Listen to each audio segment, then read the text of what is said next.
Pessoal, bom dia! Vamos começar hoje tratando do meio ambiente, mas eu queria dar um aviso. Nós decidimos descontinuar esse programa que já está aqui há quanto tempo, hein, Eustáquio? Já está há bastante Quatro tempo. anos. Quatro 4 anos. anos. É bastante tempo, né? Eu sei Foi que antes, tem. foi antes da pandemia, começou o programa antes da pandemia, durou toda a pandemia, a pandemia acabou e o programa continuou. Não, olha só, a gente repagina isso, né? A gente não sabe ainda o que a gente vai fazer, de repente faz um grande debate, uma vez por mês, enfim, a gente vai estar presente aí, né? Mas a gente, esse Manhattan Disconnection, agora ele faz a disconnection, né? Ele faz uma disconnection, né, para repaginar. Então a gente tem mais esse programa de hoje e mais o de domingo, 1º de outubro. E vocês que Ô, seguem meu Alberto, canal vão ter, vai sempre ter alguma coisa aqui. vamos tentar fazer a despedida de domingo, trazendo a Luciana e a Márcia Boa, Ah, e uma boa, o hein? professor Renato. Vamos fazer ao vivo no domingo. boa. Vamos ver se a gente consegue fazer isso ao vivo e trazer todo mundo Vamos, para fazer um boa. grande finale. Grande ideia. Legal, legal. Ideia ao vivo. Ô, Eustáquio, você queria começar falando do meio Legal. ambiente, né? Eu tenho dito isso para você, Eustáquio, eu já te mandei até um Twitter que um cara falou que a mídia, o tom da mídia piorou muito nos últimos anos, né? Depois eu te mando de novo esse Twitter. O cara, eu vou usar isso no meu futuro livro, que eu vou dedicar a você, um livro só sobre melhorias do Brasil. Você tá rindo, É, né, cara? Eu acho Porra, que, não ri. eu acho que esse negócio do jornalismo aí é como o vinho. Tá? Toda a produção de vinho em grande quantidade não fica boa. Não tem como você deixar um vinho bom com uma produção em larga escala, em grande quantidade. Os grandes vinhos são vinhos produzidos em pequena escala, em propriedades menores, às vezes até num método mais artesanal. A mídia é mais ou menos a mesma coisa. Quando um jornalista tem que todo dia escrever um artigo, É, todo dia o cara tem que escrever um artigo, o cara, assim, é o velho e bom ditado de que cavalo, quem fala demais dá bom dia a cavalo. Não tem jeito, entendeu? não, mas tem um debate aí sobre essa questão, principalmente a questão climática, é que é o seguinte, é que tem o Alberto fala, os pessimistas ou os catastrofistas, né?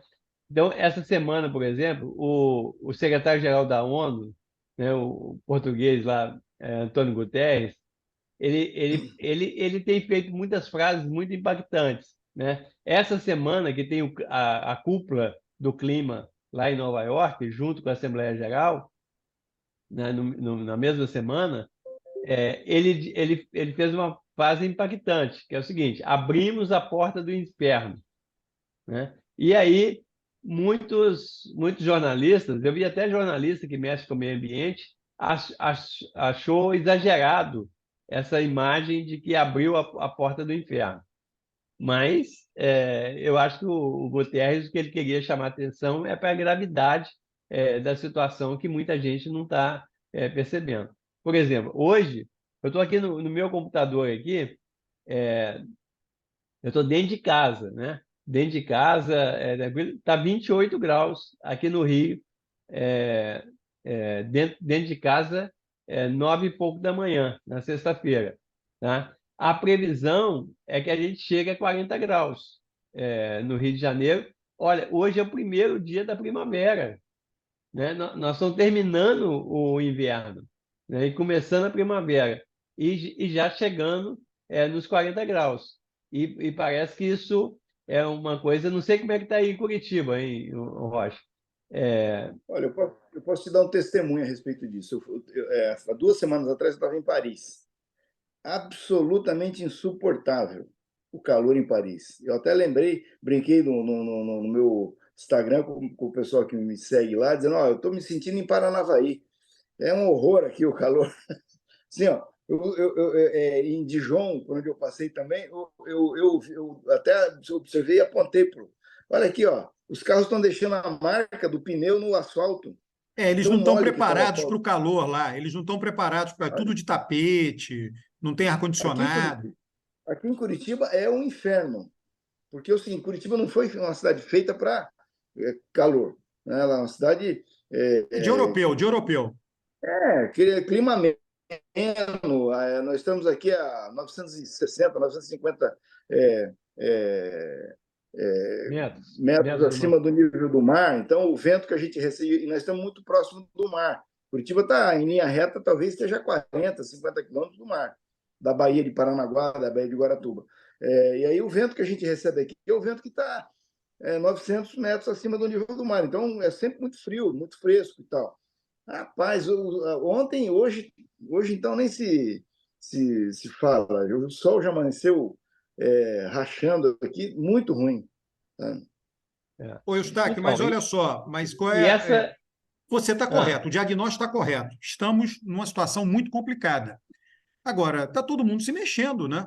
Você pode dizer, não é suficiente, mas não é suficiente para quê? Os desastres vão acontecer. Essas enchentes, eu sigo no Twitter, né, no X, né? Eu tenho um cara que mostra todas as enchentes, a enchente no mundo inteiro, o tempo inteiro, mais do que tinha no passado. A gente no Brasil já conhece enchente. A Europa está conhecendo enchente agora. Então, esses desastres, saiu um estudo aí da NASA esse mês mostrando o seguinte, que o número eles contam lá nos Estados Unidos os desastres com o custo de mais de US$ 1 bilhão, né? E aí, esse ano de 2023, até agosto, né, faltando 4 meses para terminar o ano, ele já bateu o recorde de desastres com mais de US$ 1 bilhão é,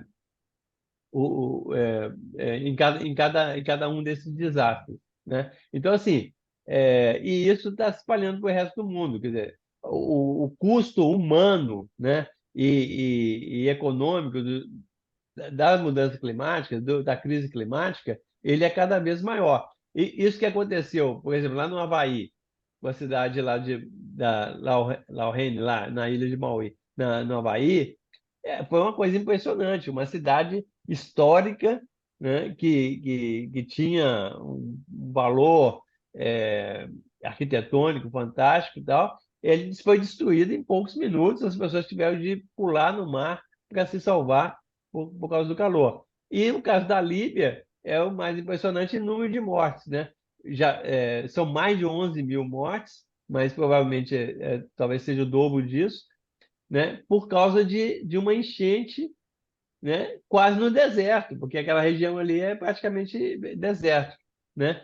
O Rio Grande do Sul também, né? As inundações do Rio Grande do Sul, né? Hoje a gente já teve inundações em São Paulo esse ano, já teve em Recife, já teve em vários outros lugares. Então é o seguinte, o custo, né, dessa crise climática, ele está aumentando muito rapidamente. E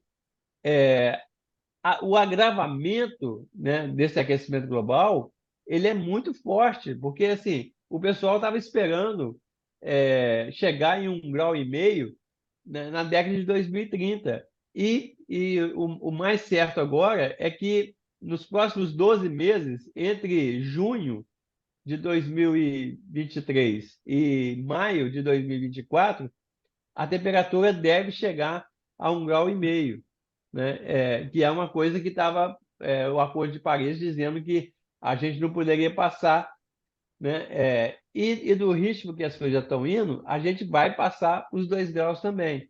Então, assim, o resultado dessa crise climática é muito grave, é muito grave. Não, é gravíssimo, mas é isso, Eustáquio. O ser humano é assim, né? A gente vê nos governos nacionais, você só ataca os problemas quando vem a crise, né? Você dizer, olha, virá uma crise daqui a 20 anos, ninguém vai se mexer. Agora, quando estiver na beira do precipício, todo mundo se mexe. É o que está acontecendo agora.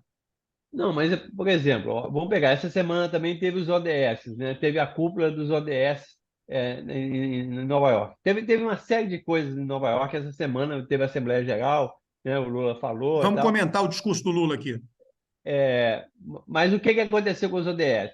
Os ODS foram planejados na Rio+20, né? Foi O na que é isso Conferência aí? do Que Rio. essa sigla é o quê? Explica aí, pessoal. Em 92, a gente teve a Conferência do Clima no Rio de Janeiro, né? Foi a maior conferência que teve do clima, né? E com os principais resultados aí na governança internacional. aconteceu na cúpula, na Conferência de Meio Ambiente do Rio de Janeiro, em 1992. 20 anos depois, você teve outra conferência no Rio de Janeiro, né? Que é chamada Rio+20, né? E nessa conferência é que se estabeleceu os ODS, que é os Objetivos de Desenvolvimento Sustentável. É, a ideia de fazer os ODS. E depois, durante 3 anos, foi discutido e foi implementado, esboçado, né, um planejamento dos ODS, que é 17 ODS e 169 metas desses Objetivos de Desenvolvimento Sustentável. E isso foi aprovado em 2015, nos 70 anos da ONU, tá? Para ser implementado até 2030. Então, nós já passamos da metade dos ODS, né? É de 2015, nós estamos em 2023, já foram 8 anos. Falta 7 anos para completar a Agenda 2030. E aí, a ONU fez um documento com um grupo de cientistas independentes, só 12% das metas elas estão no caminho de serem alcançadas em 2030. Eu não lembro se a percentagem, mas assim, 40%, 50% vão ser implementadas parcialmente. E uns 30% ou 35% não vão ser alcançados e algumas vão ter até recuar em relação a 2015. Então é o seguinte, a humanidade sabe, os países assinaram o acordo dos ODS, tem todo um planejamento para implementar esses ODS, mas não está conseguindo implementar, né?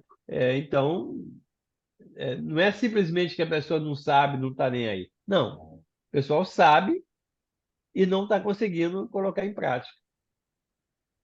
Roberto, autoriza a minha entrada, eu vou mudar de aplicativo aqui. Consegui voltar à internet no computador. Vamos lá. Eu vi você aqui, fiquei na minha. Eu disse, esse cara deve ter clicado alguma coisa estranha aí. Pronto. Eustáquio, eu concordo contigo, né?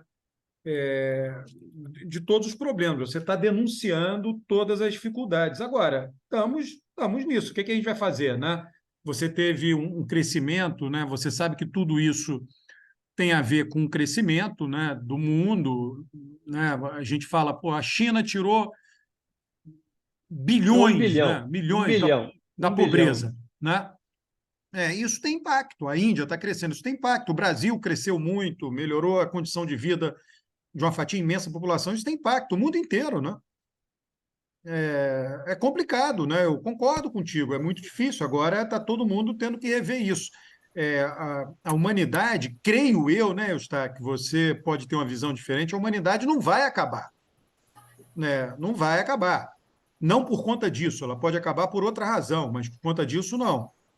Não, por conta a questão ambiental e climática pode sim, Roberto. Existe um risco de extinção da própria humanidade, porque é o seguinte, se as condições ambientais piorarem muito, por exemplo, se o clima aumentar 5 graus em relação ao período pré-industrial, praticamente você vai inviabilizar a vida na Terra. 5 graus inviabiliza, porque vai faltar água, vai ter muita seca, vai ter efeitos climáticos extremos. Então, assim, se perder o controle sobre essa questão climática, é uma ameaça existencial. O que nós sabemos é que 99% das espécies que já habitaram o mundo estão extintas, não é isso? Dizem os cientistas, né? Nós já tivemos 5 grandes extinções, né, de espécies que foram por questões naturais, vamos dizer Teve assim. até uma maior, não foi, Eustáquio, do que a dos dinossauros anterior, não foi? Que foi a dos vulcões lá atrás. Foi maior É, ainda, né? e depois, e também você tinha uma menor quantidade de espécies. Mas a dos dinossauros foi uma tragédia, porque caiu um meteoro enorme Uma ali, noite na Terra. ali no México, né? E criou um tsunami no mundo inteiro, mudou o clima do mundo inteiro, fechou, né, o espaço, o sol não brilhava mais na Terra, e aí as espécies morreram. A grande maioria morreu. Eu acho que nós vamos acabar assim, né? O ser humano vai acabar assim. É, agora, quando que isso vai acontecer? Uma coisa que essas coisas aconteceram durante milhões de anos, né? A Dizem que humanidade tem não um tem. vulcão estúpido lá naquele Parque Nacional dos Estados Unidos, não é isso? Yellowstone, né? Isso que se ele acordar lá, pode acontecer algo semelhante. Mas o problema maior hoje em dia é que a própria humanidade ela virou uma ameaça à vida na Terra, porque assim a gente está consumindo combustível fóssil, consumindo é, metano, Ô, Eustáquio, o emitindo. grande problema é o combustível fóssil, não é? O maior problema, sim, mas também, por exemplo, o metano, por exemplo, da pecuária, ele tem um impacto muito grande. E o desmatamento também tem um impacto muito grande. Então, por exemplo, o Brasil, quando você calcula a emissão de combustível fóssil e o desmatamento, o Brasil fica em quarto lugar entre os países que mais emitiram no mundo. Quando você tira o desmatamento, aí o Brasil cai lá para num lugar muito mais baixo no ranking internacional. Então, assim, desmatamento, pecuária, agricultura, tudo isso contribui para a emissão de gases de efeito estufa. Mas é claro que os combustíveis fósseis são a, o principal fator. Olha, e o discurso de Lula na ONU, hein? O discurso foi muito bom. Assim, você pode questionar se vai colocar em prática, né? Porque tem essa questão seguinte: o Lula fez a denúncia lá da crise climática e tal, mas depois apoia a exploração de petróleo na foz do Amazônia, né? Então, você pode questionar essas contradições. Mas, assim, enquanto uma peça retórica, o discurso foi excelente. A forma que ele apresentou, né? Não tem nada comparado com o governo anterior. O Eustáquio, sabe o que eu vejo assim na política, né? Quando a gente acha que a política é algo excelente, né? Porque, na verdade, Bolsonaro é uma figura extremada, que fala coisas fora do senso comum, né? O que eu acho? O Lula faz um discurso de esquerda, mas dentro do senso comum. A política, você espera que um político se comporte dentro do senso comum. Lula fez um discurso de senso comum de esquerda. Né? Aonde eu acho que Lula sai do Não, senso mas ele comum? não é só de esquerda. Ele foi apoiado pelo Biden, pela mídia Não, mas internacional. o Biden é à Todo esquerda mundo dos Estados apoiou. Unidos, né? Estou dizendo, não é um republicano, é um democrata. Aí É, também agradar o Trump também já é demais. mas mas eu digo, ele não, o que eu considero? Você sabe que há muito tempo atrás eu procurei bom senso em inglês. Não existe bom senso em inglês. Quando você procura nesses dicionários, Cambridge, não sei o que lá, eles dá que bom senso é senso comum, common sense. Né? É interessante que isso daí, você não tem good sense em inglês. Você nunca ouviu falar, não, o cara tem um good sense. O senso comum é o bom senso. Então, o discurso de Lula foi um discurso de senso comum de esquerda. O que eu acho que ele não tem do senso comum? Tá? E aí é algo direcionado à política. São algumas espetadas importantes, alguns desafios que ele coloca críticos, né, aos países. Quando ele disse lá, ó, todo mundo prometeu 100 bi por ano e não deu. Né? Isso é raro um político fazer. Né? É muito raro um político fazer. Agora, note, o discurso dele é muito todo mundo que tem a visão sua, minha, do Rocha, etc., do Biden, vai lá e concorda. E de vez em quando ele coloca o dedo. Diferente lá, eu vi um trecho daquele discurso do Petro lá, do colombiano, que é o discurso inteiro batendo, né, no sistema. É um negócio assim completamente, né? Eu vi um trecho só, claro. O Lula não passa um período longo do discurso batendo. Ele dá algumas espetadas, umas 3 ou 4 espetadas. dizendo quem é o responsável, porque ele está dizendo, ó, o meu interesse é esse. Eu tenho interesse que vocês paguem o que vocês prometeram de 100 mil. Ele está dizendo, ó, eu sou político, vocês também, vocês prometeram e não cumpriram. Isso daí É. é muito interessante. Agora, eu acho o seguinte, lógico, o meio ambiente ganhou aí um relevo. Ele falou das mulheres, dos negros, do racismo, mas eu acho o seguinte, o Lula ele fez uma viagem perfeita. Foi uma saída dele do Brasil que não teve nenhuma frase que pudesse ser Isso é verdade, descontextualizada, isso é verdade. que pudesse ser Ele não escorregou em nenhuma casca de banana, né? Pois é, e nenhuma frase que pudesse ser descontextualizada para a urubuzada sapatear em cima. Então, ele fez uma viagem. Note que ele sai do Brasil e vai para Cuba. Tá? E em Cuba ele faz vários encontros bilaterais com lideranças que estavam por lá, tá? E condena o embargo, condena enfaticamente o embargo e volta a falar na questão do Assange. Aí de Cuba ele vai para a ONU, né? E na ONU é a primeira coisa que ele, além de vários encontros e tal, mas ele faz uma reunião com empresários promovida pela Fiesp, que reuniu os maiores fundos de investimento do mundo. Uma reunião assim de um peso espetacular, né?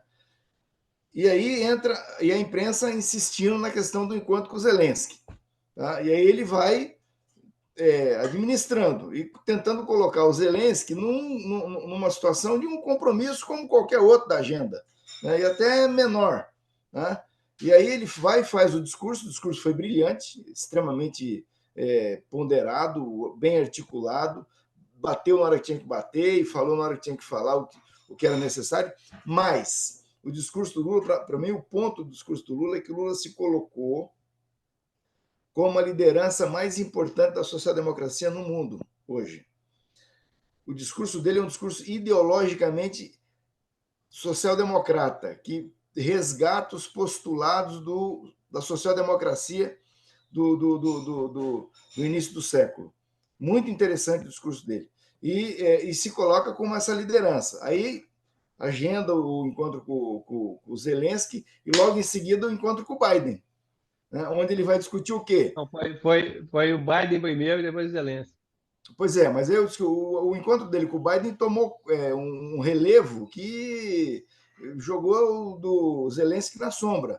Que ele fala o quê? Ele fala de resgatar os direitos do mundo do trabalho, dos sindicatos e tal. Isso aí é uma coisa, entendeu? Então, assim, ele se colocou como a liderança mais eloquente, mais importante da social-democracia no planeta hoje, né? E aí, na hora que ele vai falar com o Zelensky, ele fala o quê? Fala, não, eu vou falar com ele o que ele quiser falar comigo. E aí ele vai falar com o Zelensky e fala de paz.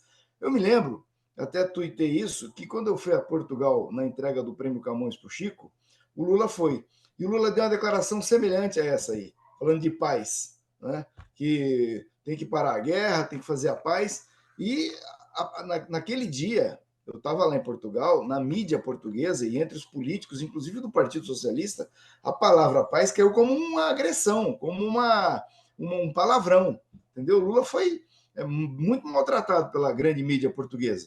E a extrema-direita foi para o parlamento, sapateou e tal. É um paradoxo, porque a extrema-direita da Alemanha, da Itália, da França estão condenando a guerra, né? E a de Portugal, para pegar no pé do Lula, fez o inverso, foi para cima dele. E agora, o Lula fala em paz e todo mundo ficou, né, assim, não, realmente e tal, inclusive o Zelensky falando em paz. A Polônia, essa semana, anunciou que não vai mandar mais armas para a Polônia, para a Ucrânia, né, porque ninguém aguenta mais isso. Então, assim, o Lula acertou e vai fechando com chave de ouro essa questão da inclusão internacional dele. Esse encontro do Lula com o Zelensky veio uma boa hora para o Lula, porque o Zelensky está em baixa, né? Com muita denúncia de corrupção, com a guerra que não avança, muita gente morrendo, a guerra está se esgotando.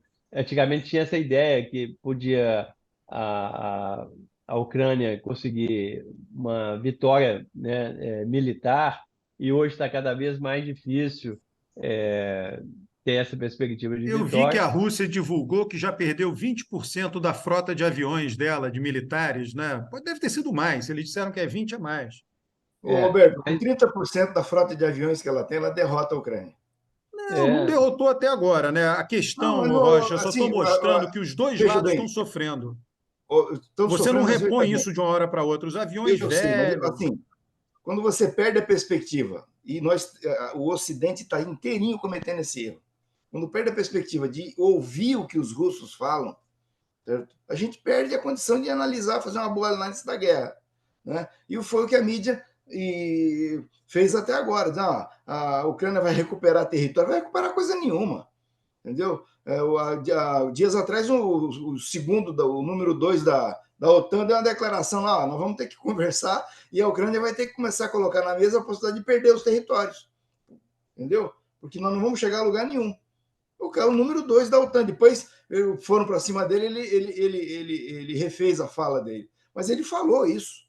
Né? Tem 2 ou 3 generais americanos dizendo que isso aí é uma doidice, essa guerra. Tem que parar com isso, porque não tem como. Entendeu? Por quê? Porque eles sabem que a Rússia não está fazendo uma guerra total. A Rússia está fazendo uma guerra de dose, uma guerra controlada. Entendeu? Ela vai aguentar isso. E a Ucrânia não vai aguentar a Europa não aguenta mais ficar pondo dinheiro e energia nesse negócio e não vai a lugar nenhum. então, por causa isso que eu estou falando, por causa dessa situação toda, eu acho que o Zelensky estava em baixa. Tanto é que ele não conseguiu nem falar na Câmara de Deputados dos Estados Unidos, ele conseguiu falar só no Senado. A Câmara não deu autorização para ele falar na Câmara Mas a ou Câmara, hoje em dia, quem manda são os republicanos, né? Então, exatamente. Os Então é o seguinte. republicanos são aliados com a Rússia. Agora, aí foi muito boa. A reunião do Lula com o Zelensky foi muito boa, porque é isso, que o Lula já. As fotos deles, nenhum sorrindo para as fotos, né? Mas Não sorriu porque o que o Lula não falou. tinha muito, não tinha muito que sorrir ali, não. Não, mas o que o Zelensky ouviu não foi agradável. Certo? O que o Zelensky quer? Ele quer dinheiro e quer apoio. Entendeu? O Lula não deu nenhuma das duas coisas. É. Pô, E, não podia, né, cara? O Brasil dá dinheiro para a Ucrânia é brincadeira, né? Inclusive o Zelensky imaginar isso, né? É o que você falou, uma falta de bom senso. Né? O não, Brasil. eu acho assim, ele pedir apoio, pedir dinheiro, faz parte, né? Faz parte. O que eu Agora, acho que ele não se ele gosta é vai que, conseguir, não desde vai o início, conseguir. o Lula vem dizendo que ele não vai ter os territórios que ele perdeu. Isso daí eu acho que isso que é o principal problema do Zelensky. E eu entendo a situação do Zelensky internamente, para o eleitorado dele, ele não pode admitir isso. É complicado, né? Ele está numa situação difícil. Como é que ele vai dizer para os ucranianos, não, vamos aceitar perder os territórios? É difícil, a situação é difícil. É, Essa exatamente. semana nós tivemos um episódio no Uzbequistão, né, no território lá, que é população majoritariamente armênia e querendo a independência. O governo foi para cima, massacrou lá a independência, mas aqui no Ocidente eu vi gente que defende que a Rússia tem que sair da Ucrânia, defendendo o direito dos armenos lá no Uzbequistão a autodeterminação, a autonomia, entendeu? Então, para um lugar vale um discurso, no outro vale outro, entendeu? É uma. Mas, enfim, eu sinceramente achei que o Lula fechou esse ciclo de viagens que ele fez nesse primeiro semestre, início do segundo semestre, com chave de ouro. Foi muito bem. O É. Eustáquio, outra coisa, o Banco Central está reduzindo meio a meio, pelo visto, né? Vamos ver se na É, próxima reduz meio. Eu achei engraçado, Roberto, o fundamento da decisão. Tá? Ele alerta para o controle de gastos, alerta para a responsabilidade fiscal, como se não tivesse um governo absolutamente e sinceramente empenhado, né, em atuar nesse sentido.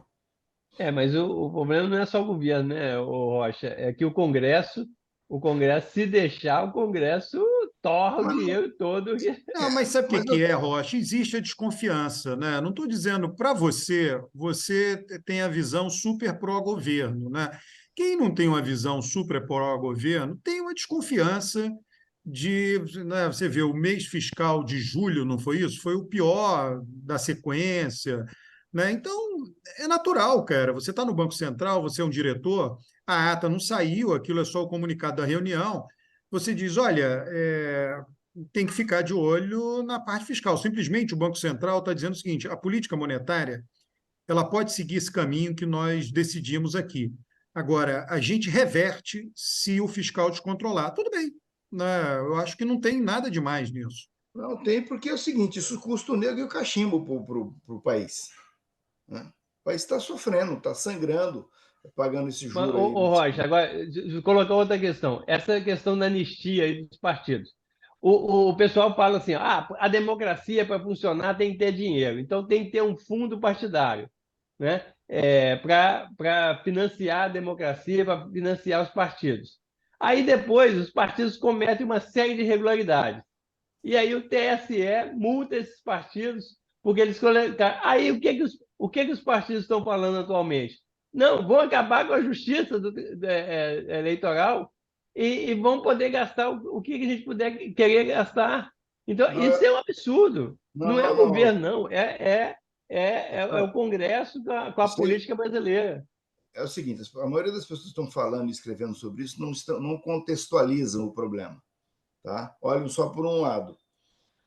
A questão é a seguinte: quando o Supremo Tribunal Federal proibiu a doação de empresa em campanha eleitoral, tá? Da noite para o dia, ele fechou a torneira de obtenção de recursos. E as dívidas ficaram. Tá? A maioria dos partidos tem dívidas enormes, diretórios municipais, estaduais, diretório nacional, dívidas enormes contraídas sob aquele regime de financiamento, tá? Dos partidos. Então, tem partido aí que tem. O PT de São Paulo, por exemplo, da capital, está falido. O partido não pode ter dinheiro na conta que eles pegam, que os credores pegam.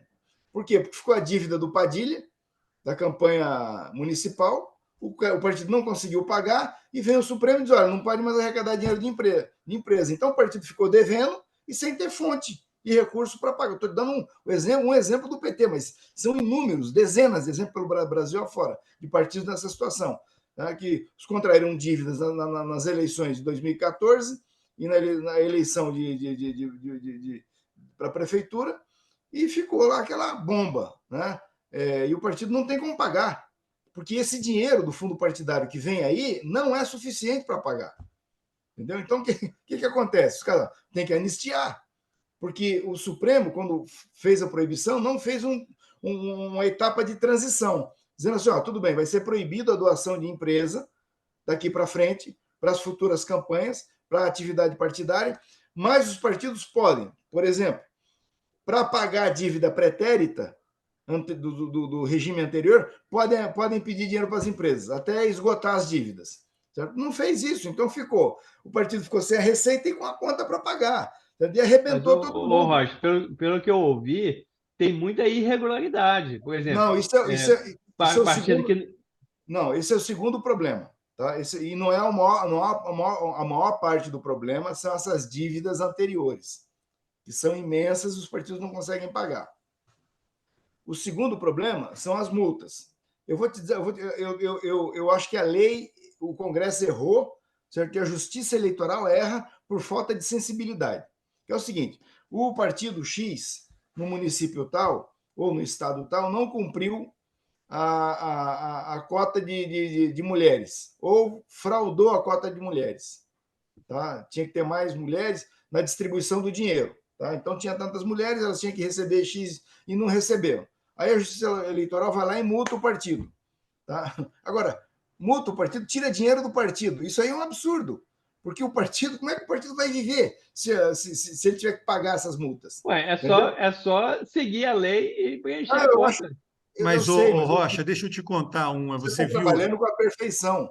A questão é a seguinte: se você punir o gestor, certo? Por exemplo, um prefeito comete uma irregularidade na gestão, você vai multar o município ou multar o prefeito?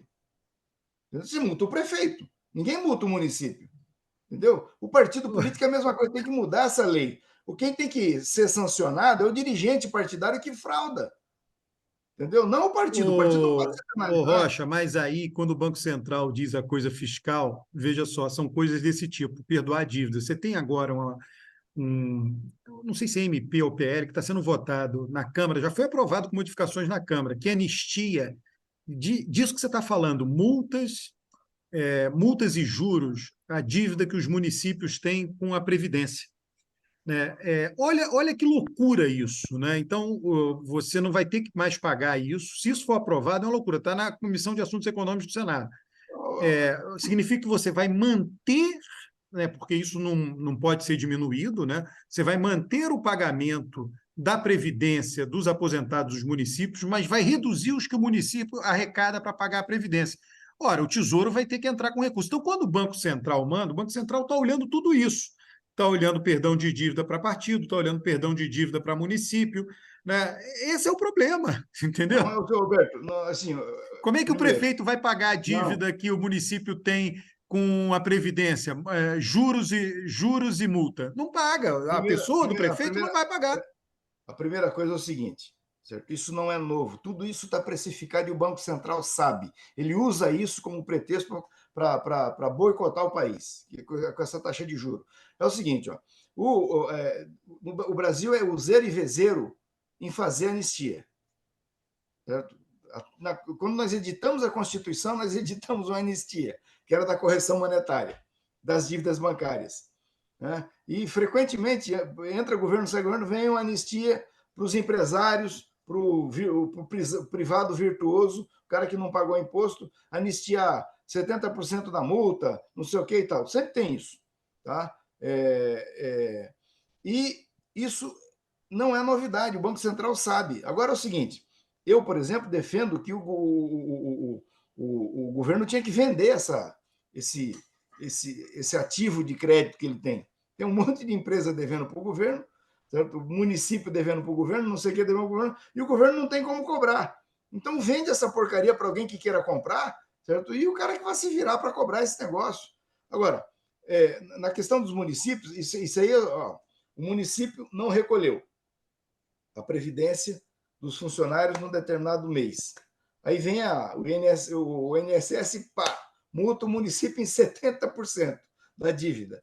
Tá? Aí, como o município não tem dinheiro, o que acontece? A União vai ter que pôr dinheiro no município. É um negócio fora da casinha. Mas no Entendeu? final das contas, você não controla o gasto. O que importa é isso, né, Rocha? É que você não tem controle de gasto. Não, mas isso aí não tem No nada a ver fim, com gasto. Se você toma uma multa de 70% sobre uma dívida que você tem, isso não tem nada a ver com gasto. Eu, inclusive, acho um mas a absurdo. dívida significa o seguinte, que as suas obrigações de recolhimento para pagar, né, uma despesa não foram cumpridas, cara.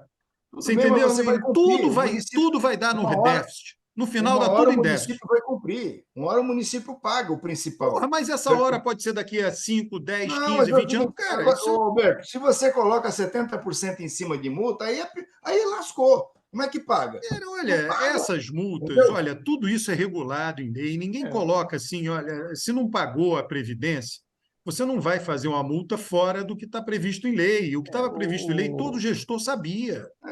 Eu tô dizendo que não estou dizendo que não está previsto, estou dizendo que é um absurdo. Uma multa isso não existe no mundo, no mundo tem multa de Você pega um 70%. caso e depois diz, não, esse caso aqui não é assim que funciona.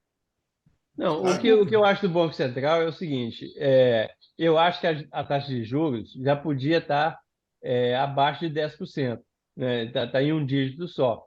Então, eu acho que o Banco Central podia ter acelerado essa queda, né? Por exemplo, 1% em cada reunião, para chegar no início do ano que vem com menos de 10%.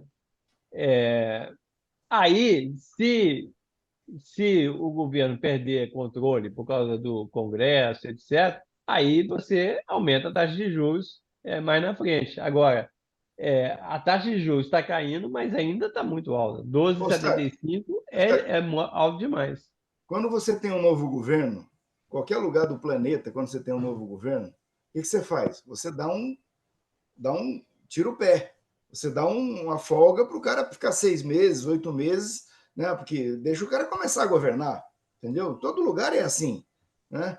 No Brasil, aconteceu um fenômeno esquizofrênico. Já na transição se instaurou um pessimismo de que o governo ia fracassar, não ia dar certo, o governo não tinha programa econômico, o governo não tinha base no Congresso, o governo ia ser um governo gastador, ia ser um governo que ia explodir o equilíbrio fiscal. Todo mundo apostou, o mercado inteiro apostou no pessimismo, e o Banco Central foi nessa onda, entendeu? E esse é o problema. Aí o juro fica desse jeito, é por causa disso. Se tivesse sentido um pouquinho, não estou pedindo muito, não, de boa vontade com o governo, essa taxa de juro estaria no ponto que você está falando que ela tinha que estar. Mas, É. Rocha, é fácil dizer isso, né, quando a inflação está controlada. Agora, você baixa ela, a inflação descontrola, ela vai dizer, não, tem que subir o juro, porque a inflação está descontrolada. Mas onde nós tivemos o cenário de inflação controlada no Brasil? A inflação subiu, cara, Não, no ano da descontrole. eleição. Não, A inflação sempre descontrolar vai é o subir. seguinte. Não. Uma coisa é controlar a inflação, outra coisa é ela ter as variações que ela tem, entendeu? Dependendo da conjuntura econômica. Sim, você ia estar rezando para o Banco Central aumentar juros, porque a inflação tira a popularidade do governo. Entendeu? Um fato, né? O Banco Central está zelando pelo controle da inflação, que é bom para O Banco todo Central está mundo. zelando pelos interesses dos credores da dívida brasileira. Só isso.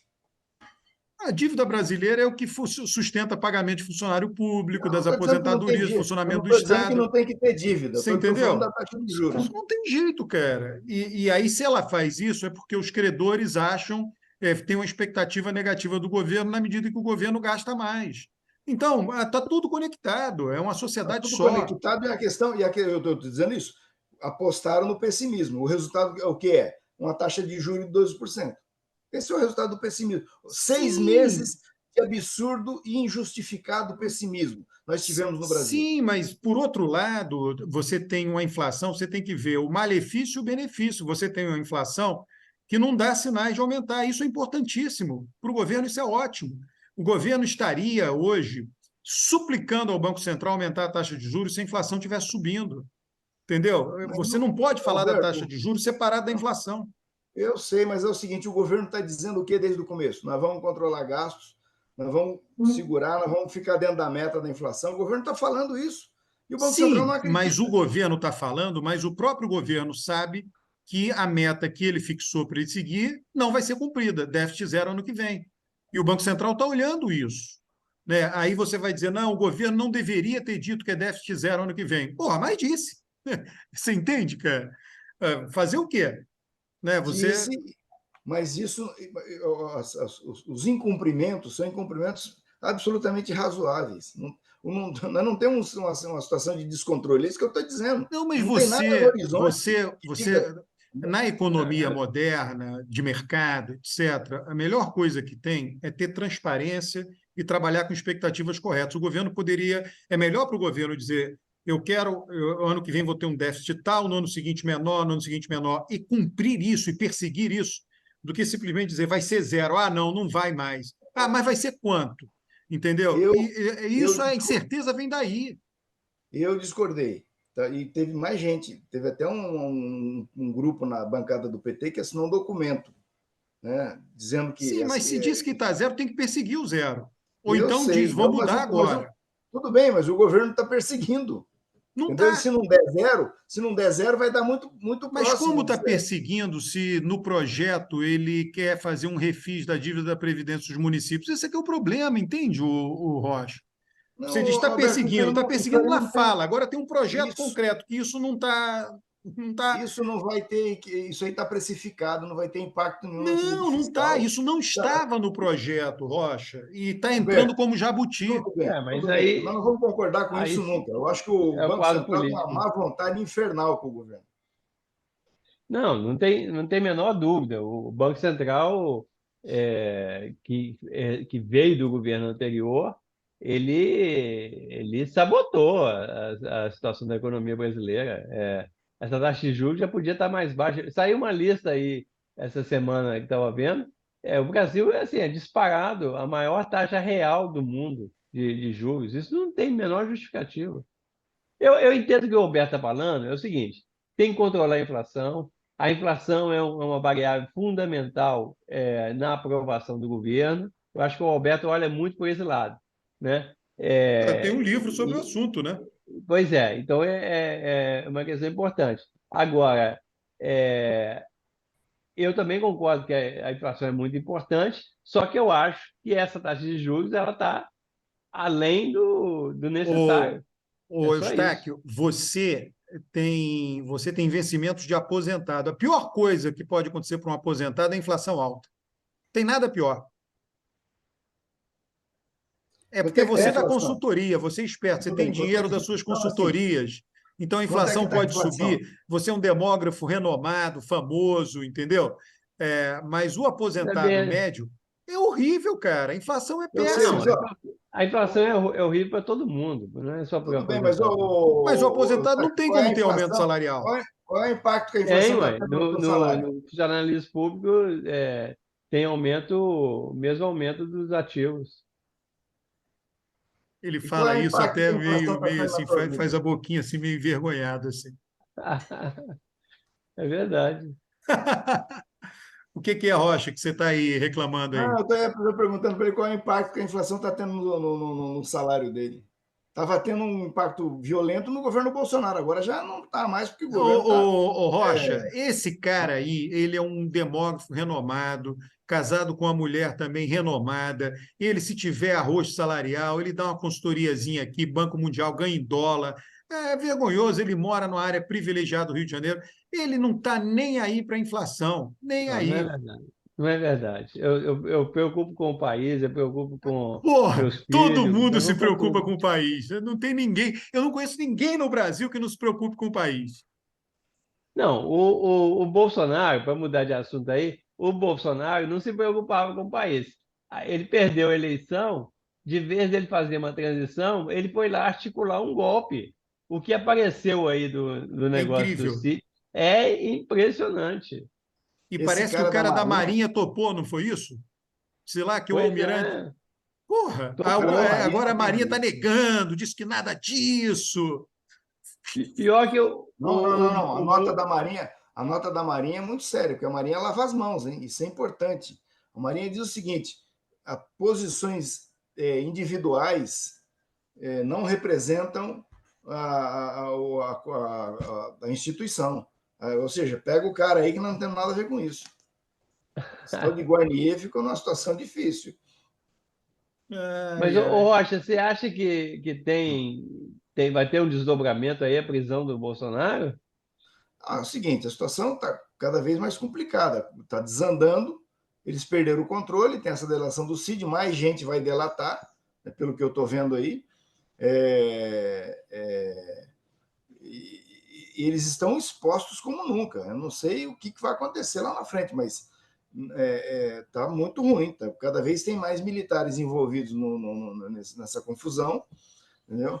O Cid já falou, né? Ou seja, os militares também falam, os brutos também falam, entendeu? Ô, E vamos. Rocha, o que que o Cid ganha com essa delação? Ali é Uma preso, né? delação. Não é só isso, não. Parece que estava preocupado com a mulher, com a filha, com o pai, entendeu? Isso tudo. Isso a gente viu muito aqui na Lava Jato. Gente fazendo delação para que os familiares não fossem atingidos. Na E, escola, né? A criança começa a ser objeto de bullying, né? E coisas do tipo, não é isso? é, é Mas tem isso. também o risco de ser preso para valer mesmo, né? Tem. Ó, não é brincadeira. 17 anos, o cara vai pegar uma cana razoável aí, né, com essa pena. Entendeu? É Esse coisa cara, para oito, eles vão ficar presos quanto tempo? Uns 5 anos, pelo menos, não é não? mais. Dá mais de 5. Olha, se ficar mais de 5 anos preso no sistema carcerário brasileiro, velho, o sujeito, o Cara, sujeito sai que nem É arroz de uma, terceira. é. é ferrado, os caras estão ferrados. Se ficar 3 anos preso, já estragou a vida, a profissão, Nossa tudo. Senhora, Nossa Senhora, Nossa Senhora. É É isso, isso. né, pessoal? Então, até Olha, domingo, ao vivo. lembrando, penúltimo programa aqui do Manhattan Desconnect, vamos repaginar, não vamos abandonar ninguém. Semana que vem vamos aqui, essa semana, entrar em contato com todo mundo para ver se a gente faz ao vivo o último programa, domingo, dia 1º de outubro. Um abraço. Beleza? Um abraço.